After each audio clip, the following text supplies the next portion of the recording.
Madame Marie-Jo Zimmermann, bonjour. Vous êtes femme politique, vous avez été longtemps élue et vous êtes, comme votre nom le précise et l'indique, à l'origine de la loi Copé-Zimmermann. Absolument. Voilà.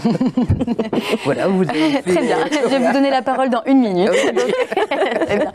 Je voudrais, si vous permettez, qu'on revienne sur le cadre de pensée, finalement, que l'on se souvienne de ce qui s'est passé pour que vous en veniez à proposer cette loi, à l'écrire. Rappelons l'objectif de cette loi, c'est d'imposer un quota de 40% de femmes dans les conseils d'administration des entreprises cotées, sachant qu'il y a une évolution puisque depuis janvier 2020, c'était prévu, cette loi s'applique même aux entreprises de taille moyenne. Commençons par la genèse, on en viendra aux résultats tout de suite après. Alors la genèse, très rapidement, lorsque je prends la présidence de la délégation droits des femmes en 2002 à l'Assemblée nationale, mon premier sujet a été celui du rapport de situation comparée, c'est-à-dire la politique d'égalité dans les entreprises et l'application de la loi de 2001 de Catherine Génisson. Lorsque je travaille sur ce rapport, je me rends compte très rapidement que dans 80% des entreprises, la loi n'est pas respectée. Donc, il y a deux façons. Soit, effectivement, on met en place des contraintes pour faire appliquer la loi, ou on essaye de passer par un autre biais. C'est-à-dire, un biais qui m'a toujours interpellé, c'est le conseil d'administration. Pourquoi ? Parce que le conseil d'administration, c'est le cœur battant d'une entreprise. Et c'est là où on prend les grandes directives pour pour faire que cette entreprise soit dans un milieu économique performant. Et c'est dans le conseil d'administration aussi que on peut élaborer, une politique, notamment au niveau de l'égalité entre les femmes et les hommes. Et dès 2006, dans la loi de Nicole Hamelin, je fais passer 3 articles, 20% dans les conseils d'administration, 20% dans les organisations syndicales et 20% sur les listes prud'homales. Bien entendu, dans sa grande sagesse, le Conseil constitutionnel rejette ces articles en disant, écoutez, voilà, il n'y a pas de base constitutionnelle, donc vos articles, ils sont sympathiques, c'est clair, mais ils ne peuvent pas s'appliquer. Et je dirais qu'à ce moment-là, c'est posé quelle question ? Ou bien j'abandonne, ou bien je continue le combat avec, disons, une volonté, parce que je dirais que je continuais quand même, malgré le rejet, à réfléchir à la façon dont on pouvait faire entrer les femmes dans les conseils d'administration, parce que en 2006, on est à 7% de femmes dans les conseils d'administration. Donc, il n'y a pas 36 solutions. Ou bien on impose, ou bien on se contente d'une situation qui n'est pas satisfaisante. Elle n'est pas satisfaisante ni en haut, ni en bas. Et là, je saisis l'opportunité en 2008 de la réforme constitutionnelle pour faire rentrer dans la Constitution un article mettant en avant non pas seulement l'aspect politique, comme il avait été fait en 99, mais la continuité de l'article 3 qui est monté à l'article 1, la loi favorise l'égal accès des femmes et des hommes aux mandats, aux fonctions électives, aux responsabilités professionnelles et sociales. Et à partir de là, la base constitutionnelle étant acquise, sans aucune difficulté, je me lance dans les 40%. Alors là, disons que le combat était différent un petit peu, mais enfin bon, voilà, quand on est parlementaire, je dirais que on a l'obligation, et j'ai toujours, moi, en mémoire, ce que m'avait dit un jour Jean-Louis Debré, notamment quand je suis arrivée à l'Assemblée nationale. Il m'avait dit, Marie-Jo, on est très peu de temps dans un lieu de pouvoir. Alors j'ai eu la chance d'y être pendant 20 ans, mais quand on est dans un lieu de pouvoir, on prend le maximum de possibilités pour faire rentrer dans la loi ce qui est bon pour la société. Et à partir de là, donc, commence le combat des 40%. Pourquoi ? Tout simplement parce que j'ai pris le modèle de la Norvège.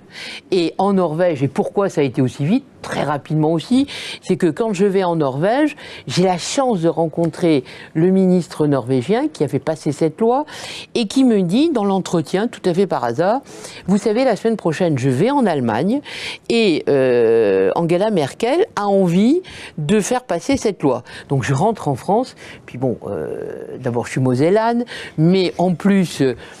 entre la France et l'Allemagne, il y a toujours eu une compétitivité, une compétition, voilà. Et j'arrive, voilà, c'est ça, une émulation. Et j'arrive et je dis, bon voilà, l'Allemagne va passer les 40%, c'est pas possible que la France soit à la traîne. Et donc à ce moment-là, mon président de groupe, qui s'appelle Jean-François Copé, me dit, bah, écoute, tu as le week-end pour écrire la loi. Donc je l'ai écrite. Et elle a été très simple, cette loi. C'était l'obligation, avec un palier, au bout de 3 ans, 20%, au bout de 6 ans, 40%. Voilà. Et avec toujours en tête, parce que ça a toujours été ma ligne de conduite pendant mes 10 ans de présidente à la délégation aux droits des femmes, c'est en fait pas seulement les femmes dans la gouvernance, dans les lieux où, je dirais, elles sont en capacité, grâce à leurs compétences, parce que ça aussi c'était approuvé, ce qui était quand même pas évident, il faut toujours se situer en 2010, en 2009-2010, où on n'a pas du tout cette, je dirais, ce véhicule médiatique qui faisait que on était encore dans je dirais, dans les moments où on avait la prise de conscience. Et moi, je voulais passer à un élément qui était la mauvaise conscience. Si on n'a pas suffisamment de femmes, on doit avoir mauvaise conscience parce qu'on se prive de compétences.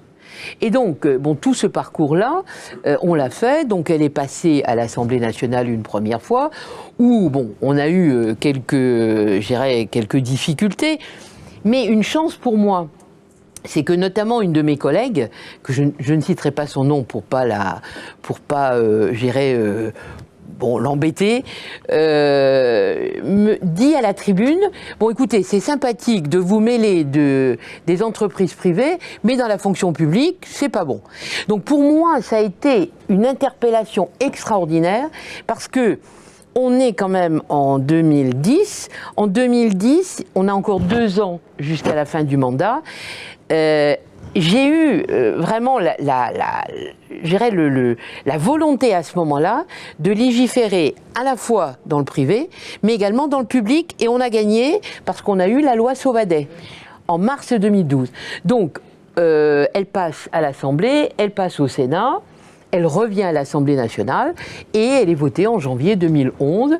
Et en mars 2012, on a une loi, je dirais, encore plus contraignante sur la fonction publique. La loi, je dirais, de janvier 2011, Copé-Zimmermann, aujourd'hui, elle est appliquée.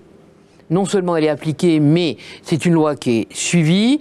Mais pourquoi ? Parce que je l'ai suivi, on va être clair, c'est qu'à partir du premier jour de la loi, je l'ai suivi pied à pied, parce que je ne voulais absolument pas qu'on régresse. Et dès 2020, dès 2014, à la fin de 2014, on était à 20%. Alors, je vais faire une petite confidence, c'est que jusqu'à 20%, j'avais pas beaucoup d'inquiétudes.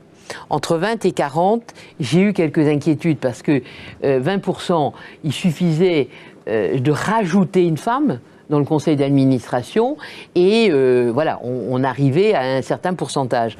Mais entre 20 et 40, il y avait quand même là quelques difficultés. Et en 2017, je dirais que 80% des entreprises étaient à 40%. Alors, pourquoi ? Tout simplement parce que la loi a été appliquée, parce que je n'étais pas seule à vouloir la faire appliquer. Et à ce moment-là, a émergé réellement dans la société des femmes extrêmement compétentes, qui jusqu'à là étaient dans l'ombre la plupart du temps, et quelque part la loi a donné un booster qui leur a permis, je dirais, d'être vraiment de bons véhicules pour être des missi-dominici de la loi et, disons, m'aider à faire appliquer la loi. Justement, un mot sur les effets attendus dans les conseils d'administration, évidemment. Est-ce qu'on attendait un effet de ruissellement dans toute l'entreprise? Qu'est-ce que vous en attendiez? Alors, d'abord, ce que j'attendais premièrement, c'est qu'en 2017, on soit à 40%. Bon, là, c'était bon. Ensuite, même au-dessus. Voilà, c'est ça. Alors, ce qu'il y a eu aussi, c'est que la période entre 2012 et 2017, la ministre Najat Vallaud-Belkacem a aidé également avec la loi sur la parité sur l'ensemble et une loi cadre sur la parité. Ça a été quelque chose d'extraordinaire aussi parce que elle a, si vous voulez, continué le système. Parce que le problème, la plupart du temps, c'est que ce n'était pas seulement l'application de la loi en elle-même, mais c'est que, quelque part, il y ait ensuite, comme vous dites, un ruissellement. C'est-à-dire qu'au départ, c'est le CAC 40, les SBF 120. Ensuite, c'est 500 salariés, 50 millions de chiffre d'affaires. Ensuite, on descend à 250. Et ensuite, on descend à 50. Donc, le premier ruissellement, j'irais, a été extrêmement positif. Deuxième ruissellement, où là, je dirais que j'ai là une certaine... je dirais amertume, c'est que le deuxième ruissellement, c'était la politique de l'égalité. Et j'ai eu deux frustrations. Une première frustration, c'est que malheureusement, une des lois entre 2012 et 2017 a enlevé le rapport de situation comparée. Là, j'étais très en colère. Voilà. Ça a été corrigé par la loi Pénicaud, avec l'index, et je dirais, c'est chaque fois, le problème, c'est que lorsqu'on change de curseur, ben, on est obligé de s'adapter de nouveau. Alors que le curseur du rapport de situation comparée, il était bien rodé. Il était tellement bien rodé que bon, un ministre, un jour, dans sa grande sagesse, a eu... je ne sais pas ce qui lui est arrivé, mais je pense que malheureusement, les parlementaires qui étaient dans la majorité à ce moment-là n'ont pas été suffisamment battantes. J'ai eu certaines collègues parlementaires, si Sandrine Mastier, qui s'est battue avec moi, sauf que bon, d'autres qui avaient certaines responsabilités, malheureusement, ont admis. Et on a abouti ensuite, en 2017, à l'élection du président Macron, où on a eu la période des ordonnances, où là, on a eu quelques soucis aussi, et où on aboutit à la loi de Muriel Pénicaud, et aujourd'hui avec l'application de la loi qui se fait relativement bien. Donc là, je dirais que c'est ma plus grande frustration, c'est que cette loi n'a pas suffisamment ruisselé sur la politique d'égalité dans l'entreprise. Mais parallèlement, au niveau de la société, je pense qu'il y a aujourd'hui non seulement une prise de conscience, que j'appelais au départ, mais une mauvaise conscience quand on n'est pas dans la politique d'égalité. Donc c'est, je dirais, une demi-victoire, oui, tout à fait. Plus qu'un demi-échec.